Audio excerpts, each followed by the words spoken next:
Bueno, nos metemos, Facu, en el tema económico, la imagen. Dale, Fausto, dale, bienvenido, vamos. buenas noches. ¿Cómo le Gracias. va?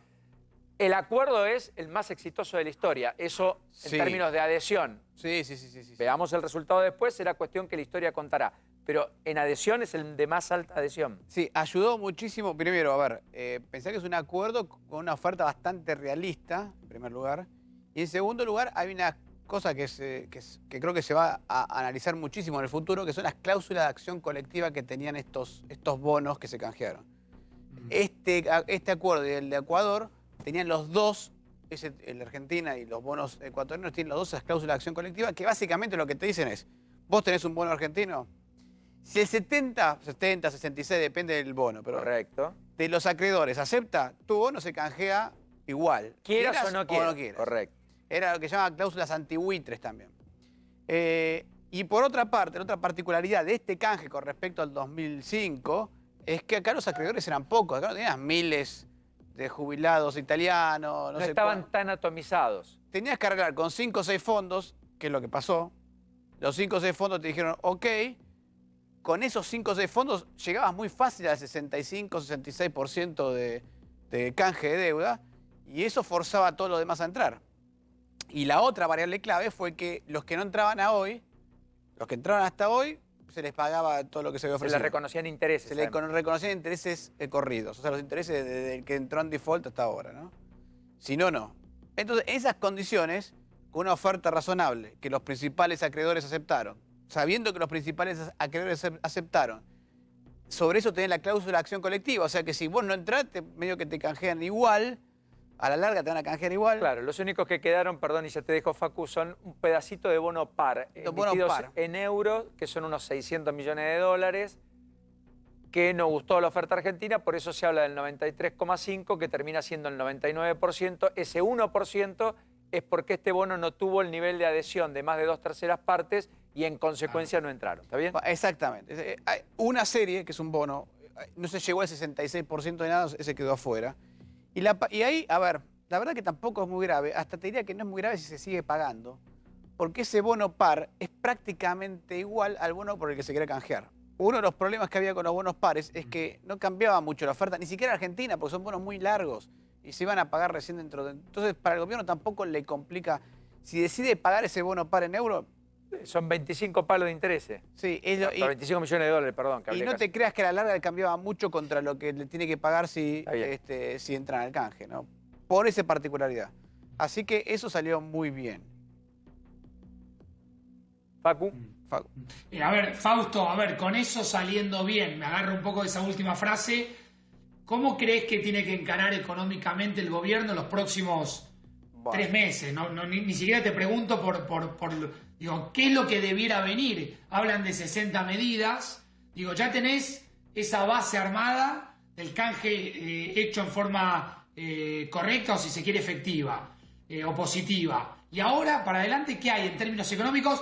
Pero hablarle más a la gente, más a la microeconomía. Bueno, a ver, primer punto, yo nunca creí que el canje fuera un tema de los más importantes del gobierno en materia económica. Sí, de los más urgentes, pero no era de los más importantes. Porque todavía tenés una economía que es incapaz de crecer, está rebotando, pero los datos de julio ya empezaron a mostrar que el rebote se empezó a mesetar. O sea que eso te empieza a decir, bueno, pará, el rebote no está costando mucho. O en el proceso de la caída hay cosas que se perdieron que no se pueden recuperar. Lo vemos en los negocios, en los locales, en los empleos que se perdieron. Aquel que perdió el trabajo va a costarle recuperar el trabajo rápido. Poco más de 1 millón de empleos perdidos. Se estima que va a ser casi entre formales e informales. entre formales e informales. Lo cual te pone acá un punto importantísimo. Tenés que tener un plan hoy para crear 1 millón de puestos de trabajo, para volver a donde estabas antes.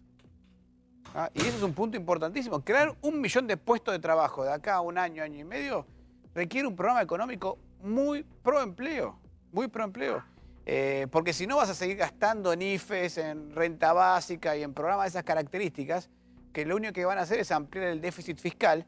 Y fíjate la característica esta, si vos no lográs cerrar la brecha fiscal, todo este esfuerzo que hiciste con la deuda es al divino botón.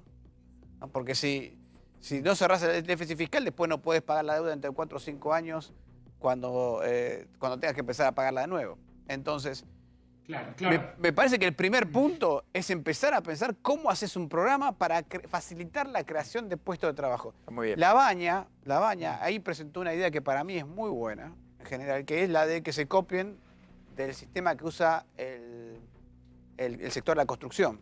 O sea, donde no hay indemnización por despido, pero hay seguro de desempleo. Eso tiene muchas ventajas. Que te baja el contingente, dirían los economistas, es decir, el problema de desembolso futuro si tenés que echar gente, Exactamente.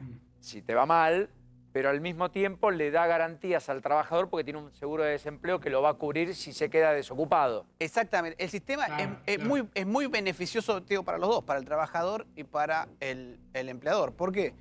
En un sistema de indemnizaciones, donde vos tenés que pagar, si lo tenés que despedir, tenés que pagar un montón de plata, es muy riesgoso para el empleador. Es muy riesgoso porque si lo tiene que despedir, tiene que sacar plata de algún lado, sobre todo en estas condiciones donde hay crisis, que le cuesta mucho. Y para el trabajador también, porque al existir ese costo de salida, nadie quiere contratar. O la piensan 10 veces de contratarte. Entonces, Fausto, hay mucho Fausto. tiempo, perdón que termine con esto, porque Sí. hay mucho tiempo entre Sí, el trabajador pasa a desempleado. En un sistema con seguro de desempleo, en primer lugar, el empleador te contrata más fácil porque te puede sacar en cualquier momento. Eso hace que el trabajador consiga empleo más rápido y el trabajador, al tener poco tiempo desempleado, se beneficia, pero además su sueldo no cambia, su ingreso no cambia porque en el mientras tanto le Sobre pagan el fondo. un seguro. Yo creo que Fausto, porque Facundo hiciste alusión recién a un tuit que dio mucho que hablar en el ámbito académico y demás, Sí, sí. porque es verdad, digamos, al tipo que tiene 200 millones de pesos, 200 palos, los tiene en bienes, no necesariamente los tenga líquidos. Si vos le pones un 2% de impuestos son 2 millones, perdón, 4 millones en ese caso.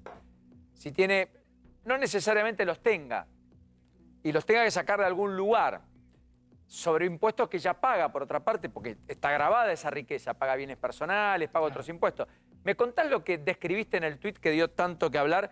Hacelo sencillo para quien nos está viendo, como recién Facu le planteaba, te planteaba a propósito de las consecuencias del acuerdo del fondo. Claro, el punto clave es que ninguna de estas, nadie en realidad, tiene en una caja fuerte los billetes esperando que le cobran el impuesto. Entonces, vos cobras un impuesto a alguien que tiene, ponele 200 millones, que es el límite, de pesos. No tiene ahí guardado el 2% de los 4 millones que necesitas. ¿Dónde lo saca? Tiene que, seguramente va a tener que sacarle algún activo. Y eso que estás pensando, el valor del activo a diciembre del 2019. Ponele que sea el tipo que tenga una pyme. Porque estamos hablando de 2, 3 millones de dólares, es perfectamente el tamaño de una pyme. Una pyme más la casa, más una casa de una quinta, ponele, y un auto. O 2 autos. Ese tipo probablemente esté dentro del impuesto. Ahora, ¿dónde saca la plata si por ahí durante todo el año además estuvo financiando la empresa, pagando los salarios? Va a tener que deshacerse de alguna inversión o, en el mejor de los casos, si tenía una inversión pensada, la va a evitar para pagar el impuesto. O sea, que de algún lado sale el dinero, no es que sale de la nada, no es que alguien tiene la plata guardada en una caja de seguridad esperando. Puede ser que alguno haya, pero en promedio va a haber que desinvertir. ¿Y para qué vas a usar ese dinero para desinvertir? Probablemente para sostener los planes sociales, etc. No te digo que esté mal pero estás destruyendo capital para un gasto corriente. Porque ahí Pinedo decía, perdón Facu con esto, pero ahí Pinedo decía hay que bajar impuestos para incentivar la inversión, no subirlos, Claro. porque no es un incentivo, pero además la otra lógica sería aumentemos la torta para convidar más porciones a más gente, qué sé yo, veo a los chicos acá en el estudio, si tuviéramos una torta imaginaria, siempre es mejor con una torta más grande que con una torta que todo el tiempo la estamos achicando para distribuir una porción parecida a cada uno. Exactamente, por ahí, a ver, el punto es, por ahí no es más razonable, en vez de poner un impuesto a la gente de más recursos o que tiene más capital, estimularlos a invertir para generar el millón de puestos de trabajo que necesitas, dar algún beneficio para que ponga ese dinero a trabajar. Sí, además de estar cazando siempre adentro del zoológico, ¿no, Fausto? Que es la historia tradicional. Pero ahí hay un tema, yo diría no menor, los ATP, ¿no? Los apoyos al trabajo y la producción, el gobierno los rediseñó, Facu, vos recordarás, y hasta diciembre, en el caso de los jardines maternales, los mantiene, sin más, como subsidios, pero al resto de la economía, salvo excepciones y sectores excepcionales, se los da a cuenta de si aumentan la dotación de personal o mantienen el personal, al cabo del tiempo, no le van a cobrar eso que si no pasará a ser ya no un subsidio, sino un préstamo. Y entonces es un incentivo para utilizar el sistema de ATP, mantener la dotación de trabajo, a sabiendas que si vos mantenés el empleo al menos, no vas a tener que devolver lo que te prestaron, pero si vos achicás la dotación de personal, vas a tener que devolver, con lo cual es doble costo. Digamos, eso es un poco el incentivo. Después puede estar mejor, peor, podemos discutirlo, si es más efectivo o menos efectivo. Pero en esa lógica se circunscribe la idea de reemplazar un impuesto a las fortunas extraordinarias e ir por otro andarivel. Ese sería más o menos el marco. Exactamente. A ver, lo que dice Federico Pinedo es cierto. Argentina está estancada desde el 2010. Y en PIB per cápita está cayendo, porque la población sí sigue creciendo. Entonces, necesitas volver a generar crecimiento económico. Los impuestos en Argentina no han generado ningún crecimiento económico. De hecho, acordate que al principio el gobierno estableció un nuevo aumento de impuestos y no pasó nada. De hecho, la recaudación se le cayó ante la pandemia. En enero y febrero ya había empezado a aumentar el déficit fiscal de nuevo. Creo que el dato de febrero fue el primer déficit primario en 2 años, habiendo subido los impuestos. Y todavía no había llegado la pandemia. Después vino la pandemia, etcétera, y de ahí se derrumbó todo. Déficit primario es, me faltó plata antes de pagar la deuda. Antes me faltaba siempre cuando pagaba deuda, ahora antes de pagar. O sea, es un buen punto, porque fíjate que ya a esa altura del partido teníamos problemas sin pagar la deuda, así que la reestructuración te das cuenta que era un problema secundario en ese punto. Finalmente, digamos, Fausto, el problema argentino va a decantar inexorablemente esto de la impresión de billetes, la maquinita, la perspectiva de un 4,5 de déficit fiscal para el año que viene que Guzmán deslizó hoy en el presupuesto que va a presentar este mes que viene, digamos, septiembre, en el Congreso y demás. ¿Ves que la dinámica y la inercia de aumento de precios va a ser sostenida y que, por tanto, fin de año, una de las noticias de tapa de diario va a ser la inflación en alza? Casi seguro. O sea, tengo muy pocas dudas de que haya una aceleración inflacionaria. Hoy tenés mucho peso estancado, ¿no? ¿Por qué? Porque en primer lugar, porque no se puede gastar todo. O sea, mucha gente le gustaría volver a salir de viaje, irse de vacaciones, tomarse una semanita en septiembre, no se lo está pudiendo tomar, en octubre. Eso hace que la gente esté acumulando pesos como sociedad. No porque hay personas que no están acumulando nada, pero como sociedad.